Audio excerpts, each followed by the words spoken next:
Hi, everyone. Welcome back to Real Talk About Feminism. I'm Mackenzie. And I'm Haley, and this week we're doing episode 18. We sure are. Episode 18. We have a doozy today. And I don't mean that in Doozy. a funny way. It's just like very packed. Yes, it Yeah. is. I shouldn't have Well, laughed. I know I shouldn't have either. I'm just in a silly, goofy I'm mood just right in now. a silly I goofy really mood. am. Um, so how's your week been? I feel like so much has happened. It's been good. Um, I think so. I feel that way because you guys were out of town last weekend. yeah, that's what I was thinking. I was like, wait, what did we do? Yeah, Yeah. so I was in California last weekend. I only work 3 days a week, so um, yeah, I just got to take some time off and Hmm. go to California. Then we came back and I worked. This week I worked Monday through Thursday. And then yesterday I was busy doing stuff. And I don't know. How's your week been? It's been good. This week actually went by super fast. Pretty much just worked, watching a lot of Olympics, definitely. It's been crazy. There's been so many. In fact, our feminist highlight today is highlighting three girls, women. But it's been so cool to see like all of the Olympic, all the, what am I trying to say? How much history is being made in the Olympics, and it's Yeah. really cool. So I've enjoyed like being on Instagram and looking at all the news sources about like this person won gold for the first time, this person made history. It's so cool, it's so inspiring. I hope my kids are Olympic athletes. It is cool. I saw something funny. Um, so for all of you guys who don't know, I have really bad FOMO. Like Hmm. really bad. Like I always just want to be a part of everything. And I saw this TikTok the other day, and this guy was like, "Why do I have FOMO? Because I'm not in the Olympic Village and winning gold medals." And I was like, You "Wait, actually me." you sent that to me and I cracked up. It's It's so so true though. funny. Like I think especially since COVID, like I just want to be around people and like Yeah. experiencing fun, cool things. Like this is obviously like a historic thing. So like it'd be so cool to be there, but I don't think they're really letting in spectators. I think mostly family, No, not even team. family. Oh, There's no you're spectators allowed. right. Yeah. You're right. Yeah. Yeah. Which I mean, I think it's a good thing, but it sucks. Like they're doing interviews afterwards, like Mhm. after winning gold medals, and I'm like, imagine winning a gold medal and your family's like on video I chat. know. Like Which that is so sucks. cool. Like at least we have the technology to be able to do that. Yeah, yeah, that's true. Yeah. Yeah, so many cool things. Love the Olympics. I was so mad because we don't have cable. And so Hmm. we were like, okay, well, we are watching the Olympics. We have to figure it out. So I was Googling like how to stream the Olympics for free. Like nothing's Hmm. free. No. And so we ended up having to get YouTube TV, and we had a 5-day free trial, which of course like ended 3 days ago. And it's so expensive. Like if anyone is watching it on YouTube TV, like let me know because it's ridiculous. Are you asking for their sign in? No, because we made one. It's just annoying. And like that 5-day trial, like it goes by so fast. Yeah, it does. That's why you should just come over here and watch it with us. We have it on like every night, but it's not like live because we don't have cable either. We're watching it on Yeah, Sling, and so that's we fine. we watch it and it already happened, but it is still fun. It is cool. Yeah, like USA women's volleyball versus China, that happened a while ago, like the beginning of the Olympics, and I'm like still watching it. Cuz Yeah, I'm like watching it in increments, but I love to watch it. I love volleyball. I love hmm, watching all sports, so anything you turn so on with fun. the Olympics really is fun to watch. Yeah, yeah, everything is fun. I'm like, oh, I Mhm. didn't even know this was a sport, but that's I cool. Let's watch know. it. And like skateboarding and surfing are a sport now, which is so Hmm. cool. So cool. Yeah. Well, speaking of like news about the Olympics, I just quickly wanted to highlight this little article because it's something that me and Ken's talked about when we saw about it, and I know that you guys have all probably seen this. But the Norwegian women's handball team, they wanted to wear shorts like spandex instead of wearing the bikini bottoms, and Mhm. they got fined by like the Norwegian government I can't for even believe that. yeah, they got fined for wanting to be comfortable, and here for all of you guys like watching on YouTube, that's the picture. Like they're wearing spandex. And I can't imagine like moving around and stuff and not wanting to have bikini bottoms riding up your butt and just wearing spandex. So Your deciding to do thighs chafing. Like, that's yeah, so like uncomfortable.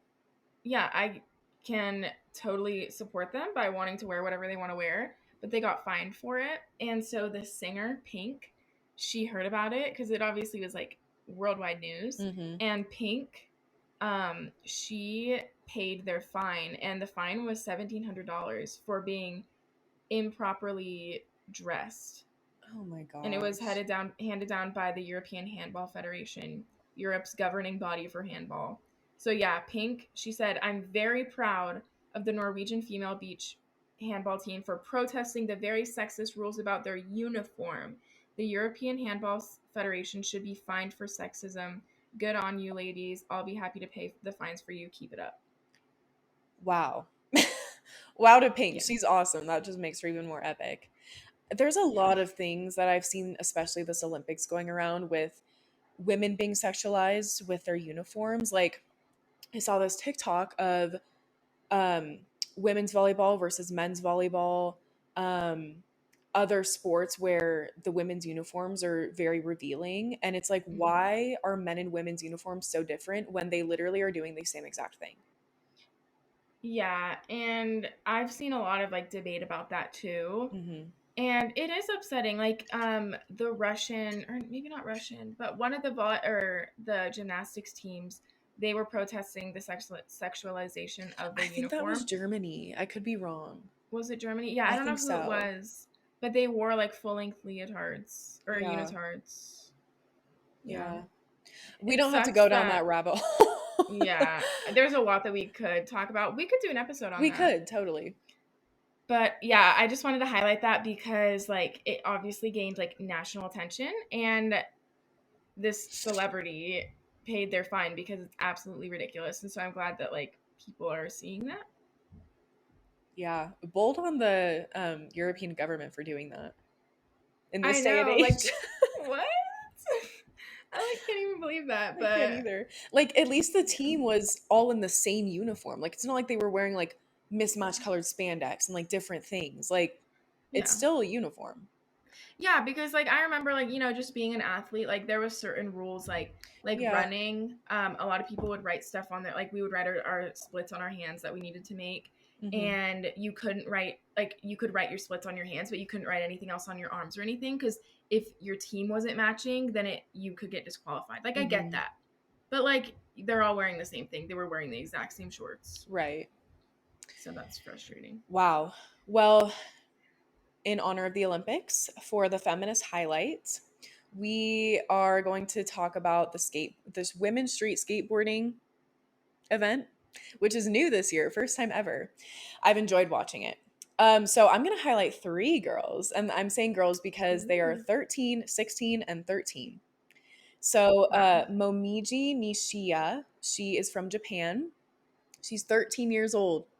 She won the first women's street skateboarding gold medal in Olympic history. 13 years old. Another 13-year-old, her name is Raisa Leal. She's from Brazil. She is also 13. She won silver. And then Funa Nakayama of Japan, she won bronze and she's 16. So young Wow. and like so talented. I can't even imagine being 13 years old and being an Olympic gold A gold medalist. medalist. That's insane. Um, so cool. And just a side note, if you've been listening for a while, you know my husband is half Japanese. So it's been kind of cool to like see like the Japanese Yeah. culture because I've never been and I really want to. And so I'm like cheering for the US, of course, but like also like I'm so happy for Japan as well. It's just cool. Yeah, that's Yeah. cool because like your guys' kids will be a quarter Japanese, Hmm. right? Yeah, like that's part of your ancestry now, so Yeah, that's it's awesome. really cool. So So there cool. we go. Three girls. Well, good on them. I mean, I can't even imagine, yeah, like you said, being that young and winning a gold medal, but it just goes to show that you can do anything you put your mind to. So that's Anything. Yeah, awesome. age doesn't matter. Hmm. There's a lot of Yeah. young athletes in the Olympics. There are. I was wondering, what is the age requirement? I think it's 12. I think it is 12 because there are liability factors and risks and everything, but I'm sure there's been 12-year-old athletes. Yeah, like that's crazy. Wow. Good Yeah. for them. Let's get into the episode. Haley, do you want to take it away? Yeah. Okay. So, like Mackenzie said at the beginning, um, there's a lot to cover with this topic. It is something that we're very passionate about, and like us individually and our family. Um, so today we're talking about the damage that pornography does. And specifically, we're talking about how pornography fuels sex trafficking and promotes sexual violence against men and women. But Hmm. studies show mostly women. But, we'll get into that. Yeah. So, kind of a little bit of background. Our family has been supporting this organization for years. It's called Fight the New Drug. These are actually where our shirts are from. We wanted to Yeah. represent. Let's like stand back a little bit and show. Okay, I'm in a I'm high gonna bar awkwardly stool, so here stand you go. up. So There mine we says go. live for love, and Haley's says fight for love. Fight for love. So, these shirts are from Fight the New Drug. We have a ton of shirts. We have like a ton of little cards like to give out and everything. Like our family has just supported them for years. And we support this organization because it's they do a lot of work in educating the effects of pornography. So I'm going to read their mission statement because I think it's really important to understand who they are as an organization. So the mission statement of Fight the New Drug is, quote, Fight the New Drug is a non religious and non legislative organization that exists to provide individuals the opportunity to make an informed decision regarding pornography by raising awareness on its harmful effects using only science, facts, and personal accounts. End quote. So I really like the fact that they are like not political and also not affiliated with any Mhm. religion.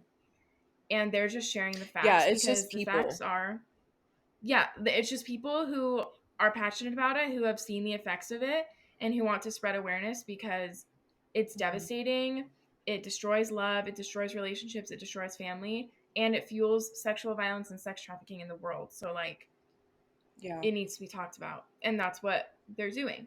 So, throughout the whole episode, we're going to be referring to specifically 3 articles from Fight the New Drug, and we'll link them in the show notes so that you guys can look. But they have so many resources. They have a podcast too that you can listen to. They have Mhm. videos. They have like different like segments on like how it affects your brain, how it affects the world, how it affects your heart, like everything. So check them out. Yeah, Fight the New they're a Drug. very they're a very credible organization, and we've actually communicated with them. They sent us a ton of resources, so that's been really helpful. And um, definitely go check it out. We're going to link all of these because it's super important, and everything is factual and it's backed up by science. Like these aren't just like people who are like trying to like push an agenda. Like it's like Haley said, it's not political, it's not religious. So please go Right. check it out. Everything that we're talking about comes from them. Yes.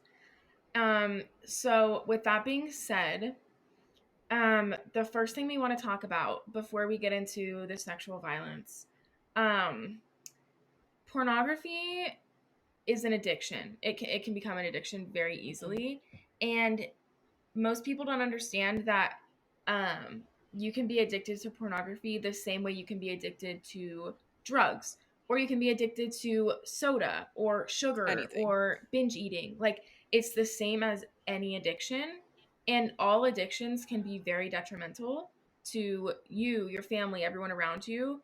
And that's the same way that pornography addiction affects you. It's the same as being addicted to any It works the substance. exact same in the brain. Yeah. So we're going to talk about a little bit how it does affect your brain because it really does change your brain and it changes the way you view love, the way you view people, the way you view the Mhm. world. Um, and it does this um, because so we have a reward center in our brain. Everyone has it. And the reward center releases the chemical dopamine. And I think we've all heard this, like we've all heard at least what dopamine Mhm. is. But if you haven't, dopamine basically is the chemical that is released that tells our brain, like, oh, this is a good thing, keep doing it. And when our brain is like sending this chemical, it's such a powerful chemical that when we receive that chemical, we're like, oh, like this is good. This is making me feel good. So I'm going to keep doing it. Mhm. And dopamine can be released like not just like with bad things, like not just with if you do drugs, like dopamine can be released like if someone does something and it makes you feel really Or nice. like if you eat Then like chocolate. yes, yeah. Like and so your brain releases dopamine and you're like, "Oh, this is good. Like I'm going to keep eating this chocolate Mhm. because it makes you feel good." Um so dopamine isn't always a bad thing, but the issue is that it can be hijacked, and that's when like we start doing like things that are bad for us, but our brain recognizes it as making us feel good Mhm. and keeps releasing dopamine, so we want to keep doing it, and that's how addiction Mhm. starts. Most definitely. And yeah, and that's not just like with pornography addiction, that's how all addiction starts. Yeah. Um, so the main issue we want to focus on with pornography in this episode is how much it fuels the sex trafficking industry. Like, I truly believe if pornography did not exist, there would be little to no sex trafficking because it's such a huge issue. And I read this thing from Fight the New Drug that said you can't be pro porn and anti sex trafficking. Like, they Mhm. don't go hand in hand at all because of I how saw that. much it fuels sex trafficking. And it's easy to understand why, like once you know the psychology and the science behind it. So we're going to talk a lot about that because it's a huge issue in our world, in our country, very frightening. And Haley, you want to take it away again? Yeah, so it's also something after a few episodes ago when we sat down with Hmm. Ophelia and heard her story, a real victim of sex trafficking. It made us want to do this episode even more because like maybe if people's brains and ideas of sex weren't warped by pornography and how it's portrayed, then maybe there wouldn't be as many people who want to take advantage of people because our brains aren't seeing that all the time, you Yeah, with know? how messed up our world is, there definitely would be, but it would be so much less. That's how big of an Yeah. issue it is. Yeah, it's a huge issue. So, one of the articles on their website, Fight the New Drugs website, it talks about how specifically pornography fuels sex trafficking. And there was a story, and they didn't share her name because obviously for Hmm. privacy reasons. But there was a story of it really makes you see why, like, how people don't realize, like, how big of an issue sex trafficking is with pornography, like the two Hmm. together. And this story, I think we just want to read it because it's super short, but it really just like makes you realize, like, oh, like people don't realize what they're getting Right. into, and people get trapped. So, do you want to Very read that? quickly, yeah.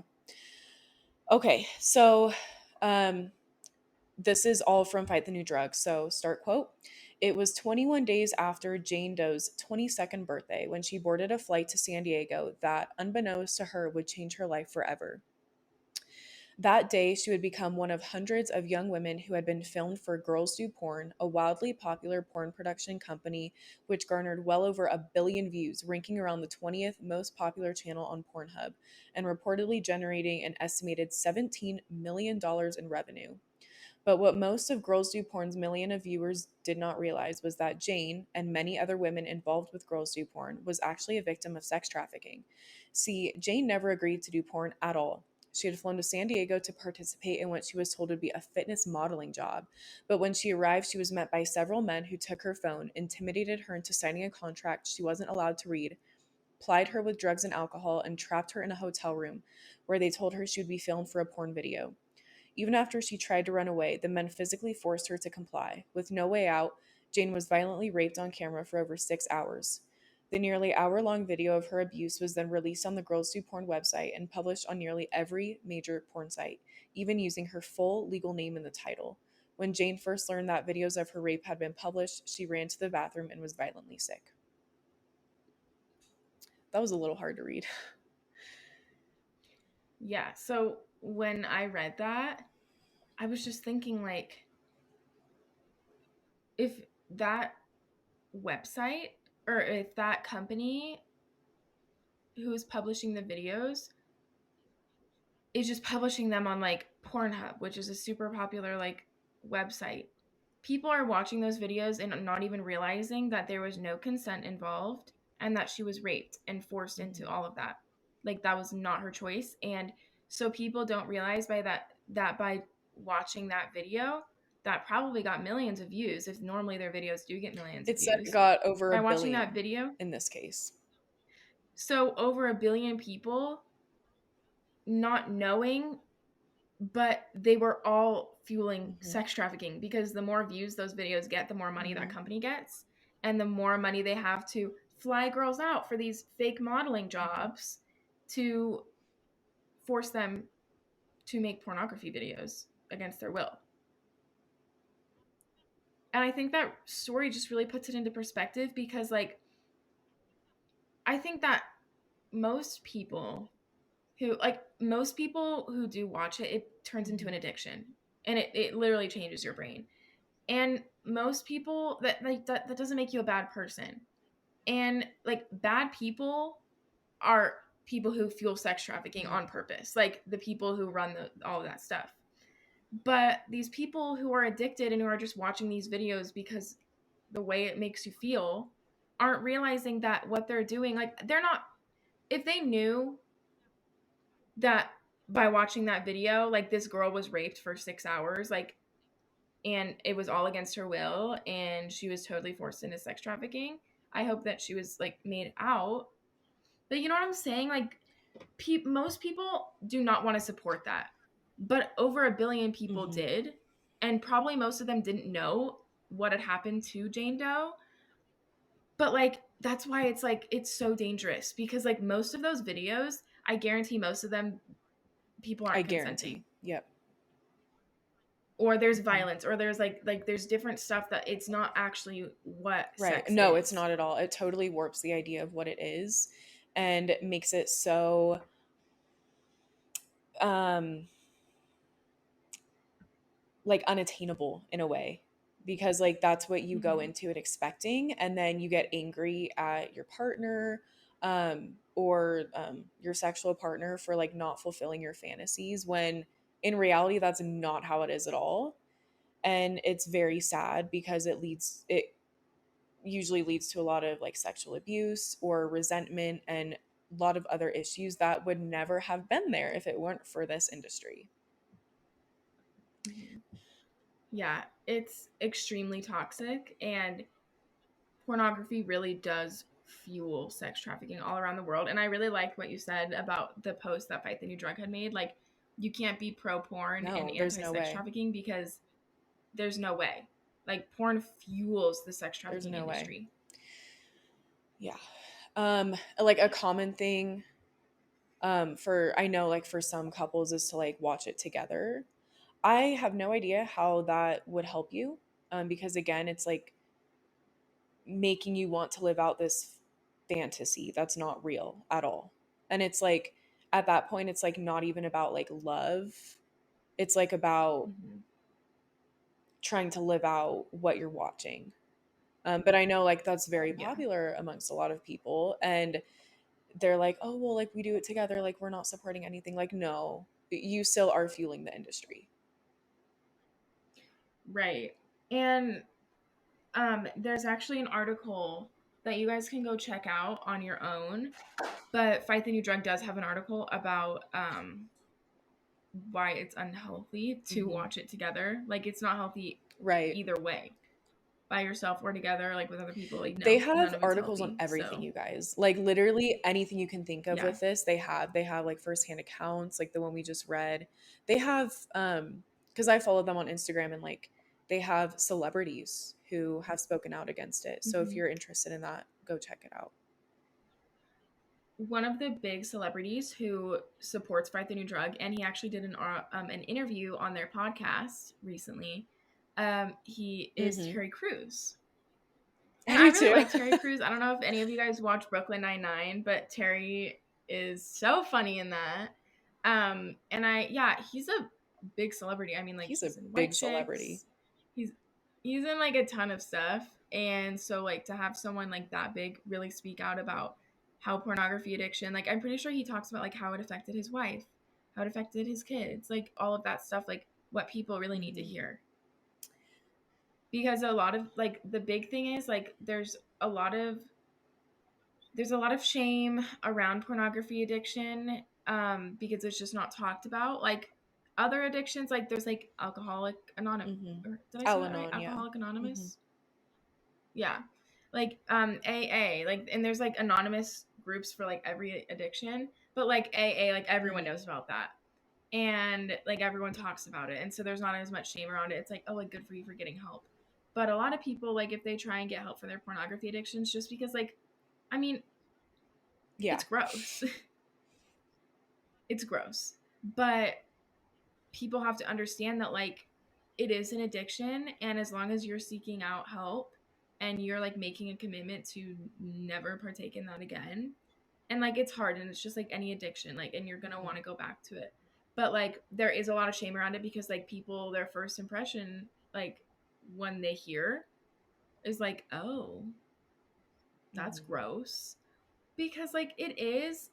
But I think that by talking about it and making, like, doing our podcast episode on this and like promoting Fight the New Drug, like Fight the New Drug is just really trying to like educate people so that more people feel comfortable and realize like, oh, I'm not alone in this, and I'm not the only one who is struggling with pornography addiction, and I can use these resources to help me, recover from this addiction, because it really truly is a real addiction, just like any other Mm-hmm. addiction would be.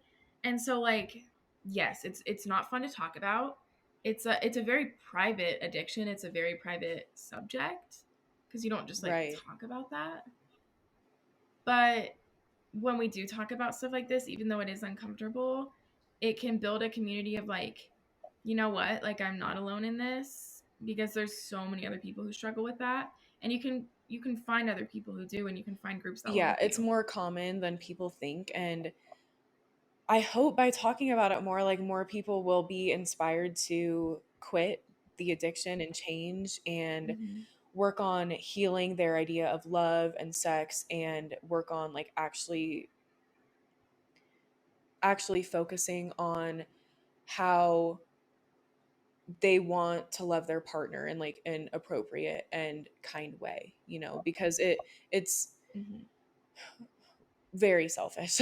Like it just totally warps everything about how you think about relationships Mm-hmm. and love and how you should treat people.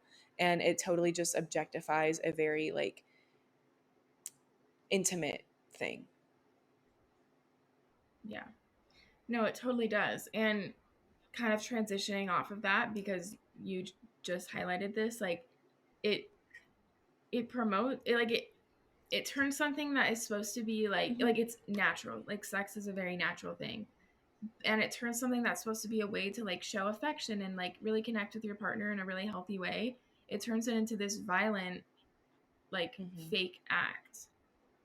And so the other point that we wanted to focus on was that pornography promotes sexual violence, and so they did some studies on this. um, and so this is a quote from their article. It says, one team of researchers with the same question about the violence surrounding pornography. They analyzed hundreds of the most popular porn scenes and found that 88.2% contained physical violence or aggression, while 48.7% contained verbal aggression. And yet another study suggested that 33.9% of the videos on two of the world's most popular pornography sites depicted violence or aggression. And as each of these studies agreed, women were almost always the targets. So something else in the article, which I didn't write down, but they talked about how like um most of these like popular pornography scenes that they like analyze, um they they showed like the man being dominant and the woman like subjecting to Hmm. everything he wanted. And that's just a super unhealthy like view, because it's an equal thing, and it should be like about both partners and not just the man dominating and having the woman do everything he Right. wants. That's very important with like today, like society Mm-hmm. standards, and like back then, like that was not talked about either. It's like literally like sex is for the man, it's Mm-hmm. all about his pleasure. It like even with pregnancy, like the woman carries the baby for 9 months, and like the husband is just pleasure, like during conception. um but that's a very good Mm-hmm. point, because as you guys know, like we acknowledge like sexual assault and violence against men and women, like it's a very prevalent issue. But Mm-hmm. with pornography, it's mostly women who are targeted, and like the studies say, like 9.5 times out of 10, like it's going to be women who are the targets. Right. And like most of these scenes, like they just depicted like physical and verbal aggression and violence. Like No. that's not how it should be. And something that I was thinking about is like um